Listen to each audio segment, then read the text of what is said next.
Dans Talent d'Afrique, maintenant avec une décision rendue la semaine passée au Sénégal et qui risque de mettre un peu la pagaille dans la galaxie des académies du Mont Regarde. C'est la décision de la Chambre des litiges de la Fédération sénégalaise d'autoriser Amara Diouf à rompre son contrat dès la fin de cette saison avec Génération Foot. Avant de lancer le débat, focus sur la trajectoire de ces talents précoces avec Sofiane Naimi et Étienne Guiné.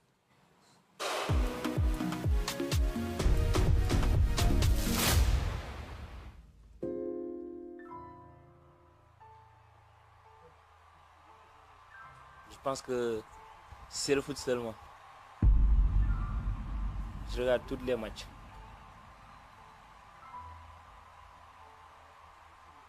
« 15 ans, 3 mois, 2 jours. À cet âge, l'immense majorité des mortels révise ses leçons, fait ses devoirs. Amara Diouf, lui, devenait le plus jeune international sénégalais.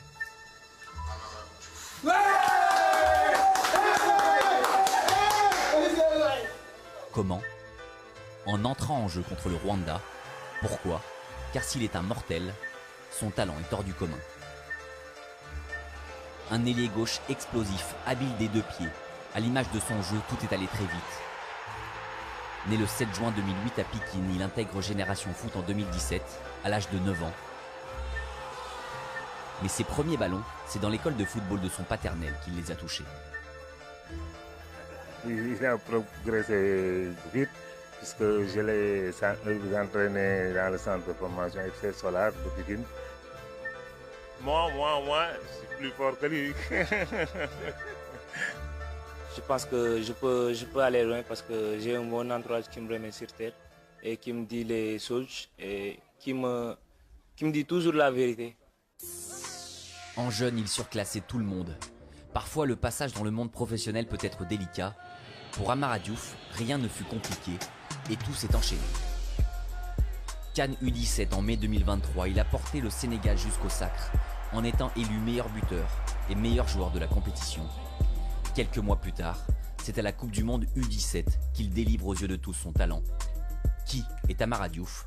Un footballeur aux qualités indéniables, une marge de progression encore phénoménale, le Sénégalais dont tout le monde parle aujourd'hui. Voilà pour la trajectoire de ce talent précoce qui va partir libre et qui ne passera donc pas par Metz comme la plupart des grands talents formés à Génération Foot. Mansour, est-ce que c'est un fâcheux précédent pour GF, mais aussi pour les académies en Afrique? Ça va créer un précédent parce qu'Amara Diouf, c'est un talent générationnel. Des comme lui, je pense qu'il n'y en a pas toutes les générations. Génération Foot tenait, et encore, j'ai envie de dire, tiens encore un joueur parce qu'il n'est pas encore majeur, donc peut-être qu'ils peuvent se rabibocher, on ne sait pas. Ouais. Mais c'est vrai que ça va créer un précédent parce que je pense que beaucoup plus de jeunes vont être beaucoup plus regardants sur leur contrat, voir exactement ce qui est légal et ce qui ne l'est pas. Et ça va aussi pousser aussi quelque part les académies à se mettre aussi en règle. C'est peut-être pas plus mal.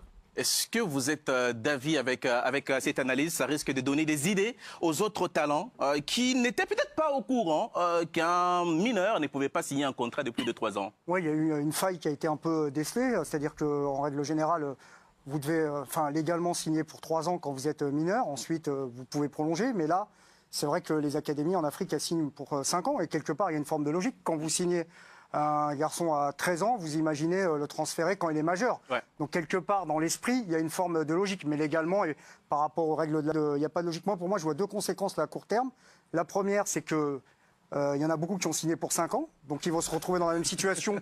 Il va falloir, entre guillemets, écrémer tout cela. C'est-à-dire qu'il y en a qui vont encore partir comme Amara Diouf et peut-être moins talentueux parce que je pense qu'il y en a qui regardent déjà qui a signé 5 ans et à qui on peut casser le contrat. Ouais. Donc voilà. Et dans un second temps, je pense que les académies, on va en discuter, vont devoir signer pour 3 ans maintenant et essayer de séduire ensuite les jeunes pour les prolonger. Ça veut dire que pour rester dans le clou, les académies qui prennent des joueurs à 12-13 ans doivent signer 3 ans et renégocier peut-être à 17 ans. Et là, elles seront en position de faiblesse quand vous négociez à 17 ans.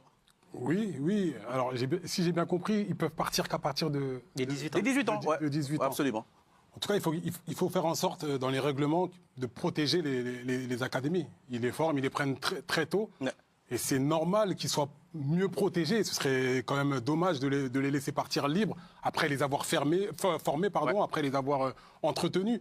Donc, il faut faire en sorte de protéger ces Pour le coup, Amara Diouf est arrivé à Génération Foot à l'âge de 9 ans. Et donc, est-ce que vous, Diomossi, qui travaillez dans cet univers-là, est-ce que les académies vont être un peu frileuses? C'est-à-dire, allez, les joueurs des moins de 15 ans, on ne prend pas parce qu'on prend un gros risque. Non, on sera jamais frileux dans le travail du développement du football africain et de ces jeunes. Mais après, ça, c'est un cas, comme disait Mansour, qui va faire jurisprudence. Certes, c'est vrai qu'ils ont été déboutés Génération Foot au niveau du tribunal. Mais moi, je trouve que c'est scandaleux. En fait, ce qu'il faut comprendre dans l'affaire de... Qu'est-ce qui est scandaleux? Non, le règlement de la FIFA? Non, en fait, c'est pas les règlements de la FIFA qu'on peut remettre en cause. C'est le comportement, pas d'Amara Diouf, mais des agents qui viennent aujourd'hui, une fois que le travail est mâché. Ça veut dire qu'on a pris ce gamin, il avait 9-10 ans, du côté de Génération Foot. On s'occupe de lui, on le nourrit, on le fait briller, on le met au sommet de l'Olympe. Et ensuite, il y a des agents qui viennent. C'est toujours là.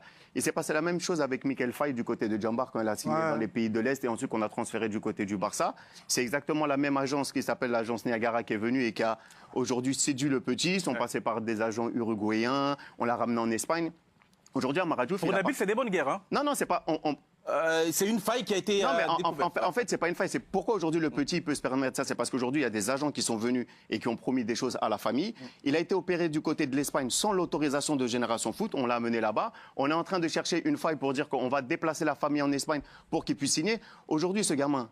Quand il était personne, où est-ce qu'ils étaient ces agents véreux qui sont... On rappelle cet aspect. On ne peut prendre un mineur dans un club professionnel que si, voilà, on déplace aussi la famille parce qu'il doit rester avec la famille. Bon, malheureusement, la morale dans le football, c'est pas toujours compatible. Et ce qui se passe en Afrique se passe également en Europe. Hein. Vous avez des centres de formation où on vient essayer de détourner les joueurs et puis les faire partir libres dans d'autres pays en intéressant les parents et en exfiltrant les agents et en mettant les clubs qui ont investi.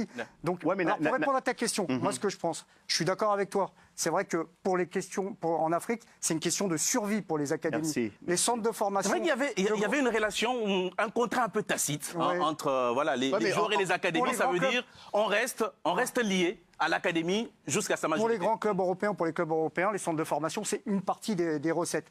Mais ceux qui doivent bouger, et moi je lâcherai la balle après ça, c'est la Confédération africaine de football auprès de la FIFA. Parce qu'il y a une particularité africaine qu'on ne retrouve pas ailleurs. Donc ça, c'est un vrai combat à mener, notamment peut-être augmenter les indemnités de formation pour les académies africaines, parce que vous savez qu'il y a un classement des académies. Et selon votre confédération, les indemnités sont plus ou moins importantes. Et à l'échelle africaine, il faut peut-être revoir les choses pour permettre au football africain de continuer à former et à exporter des talents. Ça, c'est une piste. Mansour, qu'est-ce que les académies doivent faire pour faire face à cette nouvelle donne? Je pense qu'à un moment donné, déjà, il faut commencer par se mettre en règle. Parce que cette histoire-là, malheureusement, il y avait eu des signes annonciateurs. Je me souviens d'un très beau reportage d'un confrère, Babacar Ndaoufé, qui a fait un reportage il y a 4 ans sur justement les contrats que proposaient les académies sénégalaises, en montrant beaucoup de choses qui, entre guillemets, beaucoup de clauses qui sont excessives, qui sont abusives, notamment le fait que des fois un jeune joueur doit signer avec tel agent pour travailler avec l'académie pour ensuite partir après, ce qui normalement ne se fait pas. Il y a plein de choses comme ça. C'est pas très légal. Et du coup, je pense conflit d'intérêts. C'est compliqué. C'est très compliqué justement. Mais ça pose aussi justement le problème. Il est là. Ça marche partout comme ça. L'académie avait trop de force par rapport aux joueurs. Maintenant, les joueurs ont appris grâce à cette affaire Amara Diouf qui a entre guillemets une faille où on ne peut pas faire plus de 3 ans. Après, je pense que ça va être justement aux académies, quelque part, signer 3 ans, après renégocier pour reprolonger, pourquoi pas? Parce qu'on sait qu'en Afrique... 17 ans, mais bien sûr, mais même avant. Il faut séduire les jeunes. Non, mais j'ai dit après, Mansour, le problème c'était... En Europe, on a eu le cas, par exemple, avec Pogba. Pogba, quand il a eu 16 ans, il a pu signer. On sait qu'à partir de 16 ans, vous pouvez partir. Le problème en Afrique, le problème de Génération Foot aussi, il faut savoir que beaucoup brillent très jeunes dans les équipes nationales. Et ensuite, il y a des clubs qui veulent les acheter. Et il y a ce partenariat avec Metz, qui, bien évidemment, est un peu une épée de Damoclès au-dessus de la tête. Metz n'est plus attractif. attractif pour la plupart des jeunes sénégalais. En fait, c'est pas un problème d'être attractif ou pas, c'est qu'on parle de morale. Aujourd'hui, un petit Amara Diouf, il devrait protéger son académie. Parce qu'aujourd'hui, s'il part libre, ça veut dire qu'il va avoir juste des indemnités de solidarité par rapport à la formation. Qui doit l'aider à protéger son académie? Non, mais j'ai dit... Parce que lui, tout seul, il va pas y arriver. Non, mais c'est à l'échelle vraiment de institutionnelle. Regardez, il y a eu le même cas avec Pape Matar. Pape Matar, quand il fait une grande Coupe du Monde, il est U17. Aujourd'hui, il y a Barça qui vient taper à la porte, il y a l'Atlético de Madrid. Aujourd'hui, il a réussi, il se dit que... Si tout le monde pense de la même manière qu'Amara Diouf, Nabil, si Sadio Mané pense comme ça, si Ismaïla Sarr pense comme ça... Mais comment alors? Dis-moi comment. Non, mais j'ai dit, légalement, c'est vrai qu'à mon avis, il va falloir changer quelque chose, parce qu'à partir du moment où vous devez signer 3 ans, ça signifie que si vous prenez un jeune à 13 ans, à 16 ans, il peut se dire que voilà, aujourd'hui, il me reste 1 ou 2 ans, je peux partir libre et ne pas faire profiter mon académie, ma formation, des revenus. Donc vous comptez sur la bonne foi des joueurs? Non, mais en fait, c'est pas que sur la bonne foi. Nous, on est une académie. Aujourd'hui, Dieu merci, les joueurs, ils sont reconnaissants. Mais il va falloir que légalement, on trouve une parade à ça. Parce que c'est vrai que le cas d'Amara Diouf, pour moi, il est scandaleux. Donc ça veut dire que le règlement de la FIFA, voilà, pour l'Afrique, ça ne peut pas s'appliquer de la même façon. Parce que ce qu'il faut comprendre... Il y a une spécificité africaine. Sur ça signifie qu'aujourd'hui, Amara Diouf ne part pas au FC Metz, avec lequel FC Metz qui est en train d'investir beaucoup d'argent pour le développement des joueurs africains. Vous allez avoir des indemnités de solidarité, mais surtout, c'est sur la future revente. Et c'est là que les académies vivent. Est-ce que ça veut dire que le modèle Génération Foot FC Metz s'écroule avec cette affaire aussi? Parce que là, on parle quand même d'une grosse pépite et Metz comptait sur... Ah oui, mais là, attention, mais là, Génération Foot, là, ils sont en PLS, c'est des millions qui sont perdus, parce que lui, c'est un joueur exceptionnel. Alors, il n'y en a pas... il y en a talent générationnel, c'était bon le terme, mais il y en a d'autres sur lesquels on peut spéculer. Comme je dis souvent, ceux qu'on attend à l'arrivée, ils ne sont pas à l'arrivée, ceux qu'on n'attend pas à l'arrivée, ils sont parfois à l'arrivée. Parce qu'il y en a aujourd'hui où vous dites, oh, bah, je vais signer 5 ans, mais bon, lui, c'est pas le numéro 1 dans mon esprit. S'il part au bout de 3 ans, c'est pas grave. Mais ça se trouve, tu vas le retrouver dans 3 ou 4 ans, tout en haut de l'affiche, parce que c'est des enfants, et quand ils deviennent adultes, c'est pas souvent exactement les mêmes joueurs. Mais moi, pour terminer très honnêtement, c'est intéressant ce qui s'est passé. Enfin, pas pour les académies, parce qu'elles vont devoir réajuster certaines choses, à compter effectivement sur les bonnes relations qu'ils peuvent avoir, parce qu'ils permettent aux jeunes de partir, avoir un projet, espérer une autre vie. Mais c'est au football africain de s'organiser. Vraiment, là, tout seul dans son coin, Génération Foot, ils ne pourront rien faire. Il faut qu'il y ait une coalition d'académies qui fasse remonter à la fédération sénégalaise. Parce que si on ne réagit pas, il y a vraiment un péril par rapport à la formation en Afrique, parce que je ne connais aucune académie qui va accepter d'investir à perte. Non, c'est clair. Il peut se passer des mauvaises choses, parce qu'il va y avoir de la pression. Il va y avoir de la pression sur les familles. Il y a des gamins qui vont être mis au placard, parce que si tu ne prolonges pas, tu ne joues pas.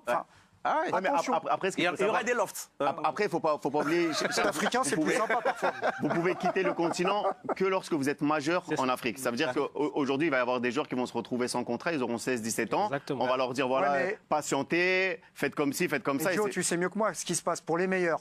Qu'est-ce que tu fais? Non, tu déplaces la famille. Tu déplaces la famille. À 16 ans, tu dis bah, tu viens là, tu es en post-formation chez moi, on fait venir ta famille, il y a un travail pour le papa, un travail pour la maman. Et donc, ça vous paraît un investissement énorme, mais je peux vous dire que pour les gros clubs européens, c'est rien du tout. Mais après aussi, il y a peut-être une possibilité aussi, en tout cas pour certains cas comme Amara Diouf, ce sera de les faire passer pro beaucoup plus vite, beaucoup plus tôt. Et là, par contre, le club et l'académie sera protégé.